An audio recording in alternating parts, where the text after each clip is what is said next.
రంగారెడ్డి జిల్లా చేవెళ్ల మండలం మీర్జగూడ బస్సు ప్రమాదంలో గాయపడిన బాధితులను తెలంగాణ జాగృతి అధ్యక్షురాలు కల్వకుంట్ల కవిత పరామర్శించారు. చేవెళ్లలోని పట్నం మహేందర్రెడ్డి ఆసుపత్రిలో చికిత్స పొందుతున్న బాధితులతో మాట్లాడి ప్రమాదంపై ఆరా తీశారు. ఆ తర్వాత ఆమె మాట్లాడుతూ ఈ ప్రమాదం తనను కలిచివేసిందని చెప్పారు. రాష్ట్రంలో రోడ్ల పరిస్థితి దయనీయంగా ఉందన్నారు. రోడ్లు ఒక వైపుకి కుంగిపోవడం వల్ల ఈ ప్రమాదం జరిగిందన్నారు. కవిత ఈ ఘటనపై ప్రభుత్వం సీరియస్ గా స్పందించాలని వ్యాఖ్యానించారు. అలాగే ప్రమాదంలో మరణించిన వారి కుటుంబాలకు ₹1 కోటి చొప్పున ఎక్స్‌గ్రేషియా ఇవ్వాలని డిమాండ్ చేశారు.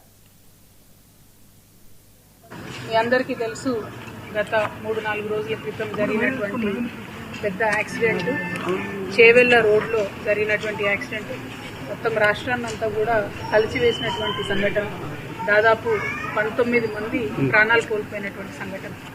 అయితే నిత్యం మనం యాక్సిడెంట్లు చూస్తూ ఉంటాం, కానీ ఈ యాక్సిడెంట్ ఏంటంటే ప్రత్యేకించి ఈ road, Chevella road, national highway 163, ఈ హైవే రిపేర్ చేయకపోవడం వల్ల ఈ యాక్సిడెంట్ జరిగిందని ప్రజలందరూ కూడా నమ్ముతున్నటువంటి పరిస్థితి. అయితే అది కరెక్టేనా కాదో మనందరం కూడా ఒకసారి ఆలోచించాలి. ఈ హైవే మధ్యలో ఉండేటటువంటి పర్యావరణ కారణాల వల్ల చాలా రోజులు ఆగిపోయినటువంటి విషయం మీ అందరికీ తెలిసింది.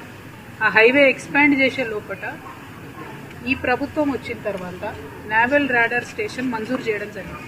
అంతకుముందు తెలంగాణ వచ్చిన 10 ఏళ్ళు కూడా మనం ఆ నేవల్ రాడార్ స్టేషన్కి పర్మిషన్ ఇవ్వలేదు.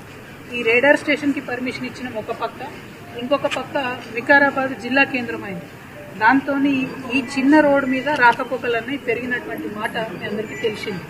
ప్రత్యేకించి ఈ రేడార్ స్టేషన్ శాంక్షన్ అయినాక మరి పెద్ద ఎత్తున చాలా పెద్ద లోడ్ ఉన్నటువంటి బండ్లు ఈ రోడ్డు మీద ప్రయాణం చేయడం, దాంతో ఒక పక్క రోడ్ అంతా కూడా కుంగింది. ఇప్పుడు ఇక్కడ నుంచి మేము యాక్సిడెంట్ సైట్ కూడా పోతాం.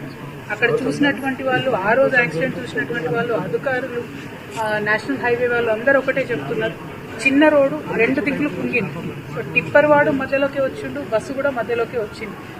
మీ అందరికీ తెలుసు, గత 3-4 రోజుల క్రితం జరిగినటువంటి పెద్ద యాక్సిడెంట్, చేవెళ్ల రోడ్లో జరిగినటువంటి యాక్సిడెంట్ మొత్తం రాష్ట్రాన్ని అంతా కూడా కరీంనగర్ జిల్లాలోని